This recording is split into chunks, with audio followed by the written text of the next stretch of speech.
I believe the implementation of conscious discipline school-wide will help our children reach their full potential. Conscious discipline stands for safety, connection, and problem solving. And the best thing is that it focuses on the adult first and then the child. So we are helping all parties that are involved.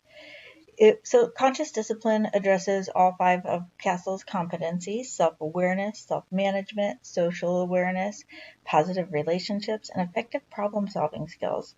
These are a deficit in so many of our young children and even adults these days.